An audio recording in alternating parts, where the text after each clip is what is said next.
Hi guys, it's Lee at FX Model Miniatures back just with another short little video, and it's done. This is the Empire Strikes Back fleet background ship. You guys saw it when I just joined the hull halves, and I finally got around to just piecing it all together now. It's another very quick and dirty ILM build. It's nothing elaborate. It's actually, I mean, if you're going to kind of cut your teeth into a studio scale model, and you're not looking to initially jump in with both feet and start buying hordes of donor kits, it's actually quite an affordable little build. As I said, it's not the prettiest thing in the world. It's not super elaborate. It was only used as part of a composite shot for ESB. I'll try and focus this in on the composite shot. This one's from the original Star Wars Chronicles. But there it is. As you can see the little apertures where the Harrier weapons pods sit. You know, the Harrier nose pieces that hang down.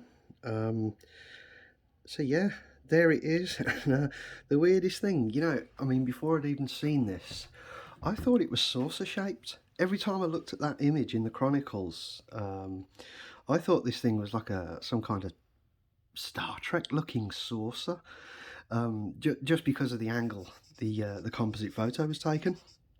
I had no idea it was quite a lengthy Harrier hull. A fellow, and I can't remember his name, and I do apologise, but he put up some wonderful images of a scratch-built filming miniature replica medical frigate, and this model was in shot with it. And it suddenly dawned on me what it was, and then I think possibly Jason Eaton shared some images of this model as it exists today. It's in a really dishevelled state, but it's in a photograph among a load of other models built for ESB and ROTJ, and it's very broken up and grubby, but it's there. And John Simmons, he took it upon himself. He you know, got the Harrier parts all together. Excuse me. I think I ID'd, or between me and John, we ID'd the T-34 tank hull in there, and John built one and did a tremendous job of it. He put his own little spin on the paint job, because the original is just grey. It's just a flat grey, probably not even primered. I mean, all I've done here is primered it. It's not painted yet. I just threw a coat of primer on it yesterday just to check, see if, you know, things were fairly neat enough, but not going too crazy on it. And yeah, John did a wonderful build.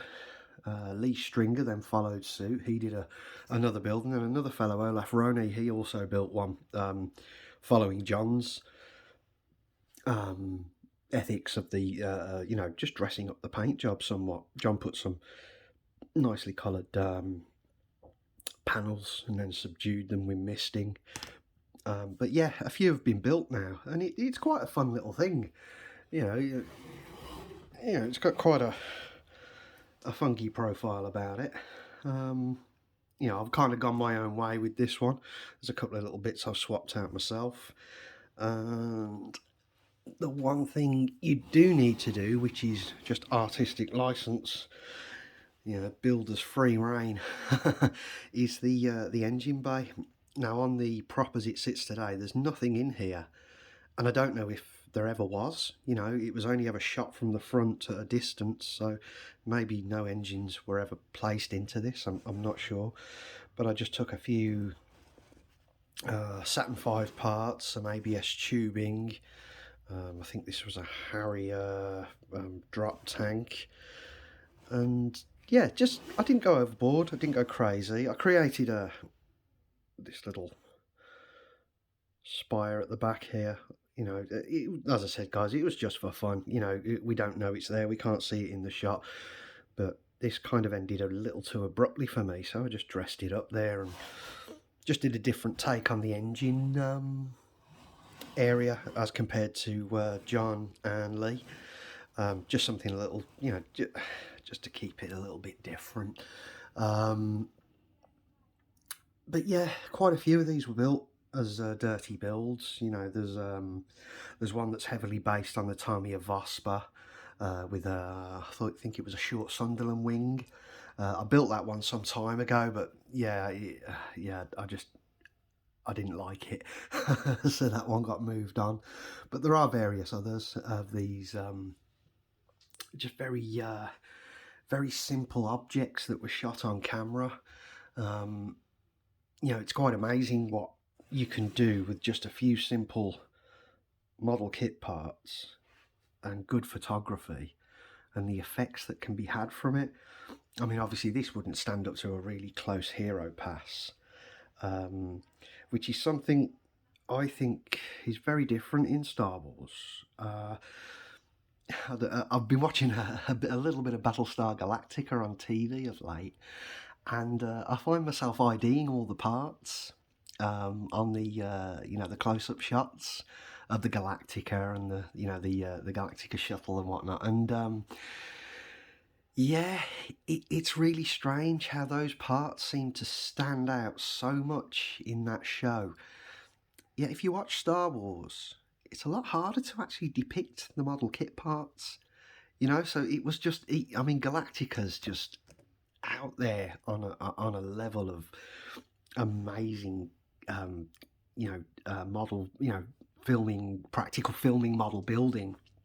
But then Star Wars just took it, wow, to this whole other extreme. But yeah, you know, if you were to like pass a camera close to this, it'd just be so blatantly obvious. Like, oh no, that's a tank hull. That's going to look really hoopty in a close-up, slow passing filming shot. So these were never built as that kind of model, and there are quite a few of these kind of models around, built by ILM. A lot of them do still exist in the archives. I just wish we could see more of this kind of thing. These are what really get my juices flowing, so to speak. The background, the lesser seen stuff. I love to be different stuff that we didn't see on screen or was possibly a concept maquette. That's the sort of stuff that I really enjoy to see, and I enjoy researching as well as the models we all know and love.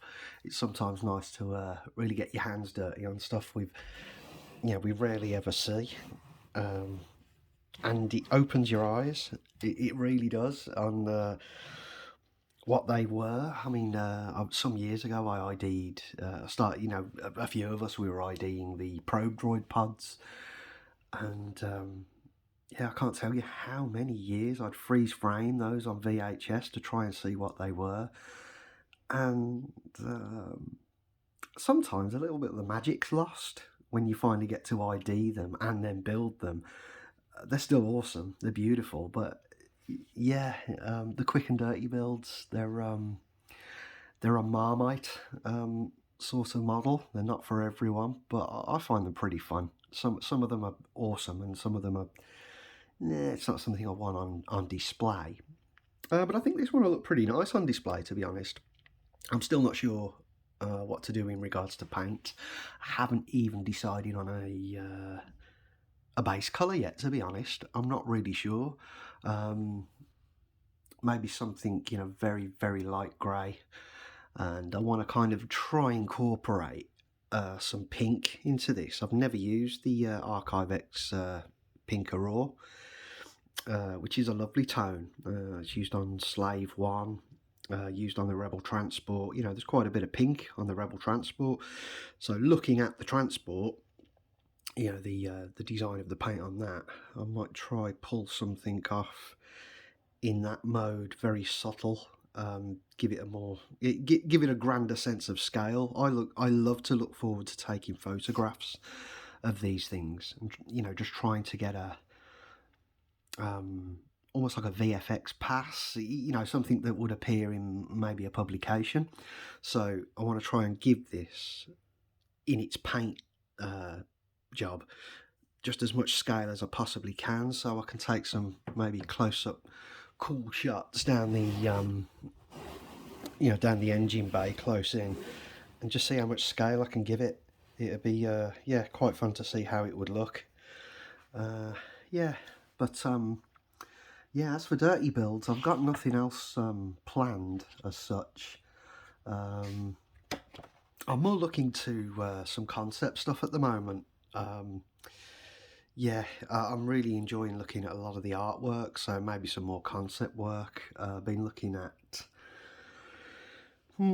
possibly a concept slave one. I've toyed around with various shapes, but the some of you may have seen the actual Ralph McQuarrie painting of slave one. As a physical three-dimensional shape, it doesn't really work. But taking the Nilo Rodis sketches, it starts becoming, yeah, a lot more possible. So that's a model I've been looking at. Just looking at various concept things, to be honest. Yeah, just something different, something refreshing. I do like to be different, so yeah, I'll keep you guys updated on that. But yeah, what I'll do next is I'm going to get a base coat put on this and hopefully paint it on the channel. We'll have a go at painting this one on the channel. It'll just be very simple, but just try and give it as much scale as I possibly can. Maybe some mechanical pencil work, which is all over a lot of the larger ILM builds. I mean, it's over some of the fighters' mechanical pencil work, and obviously the Imperial shuttle. But yeah, what I'll do, I'll hopefully in the next video I'll have this base coated, probably a plan of attack, and maybe start masking it up and start painting it on the channel. You know, just have a little bit of fun with it, and yeah, create something a little bit different rather than the very plain grey that the studio miniature was. And also, yeah, because John Simmons one with all the panels, it just looks so nice. It just really added a lot to it. Just masking simple panels off and using various muted colours, it became this quite elaborate thing. But it's not an elaborate thing, it's very, very basic. But yeah, that's the idea anyway. Anyway, guys, thank you very much for watching, and I'll keep you updated on this one, and hopefully we'll all be painting it together soon. Thanks, guys. See you soon.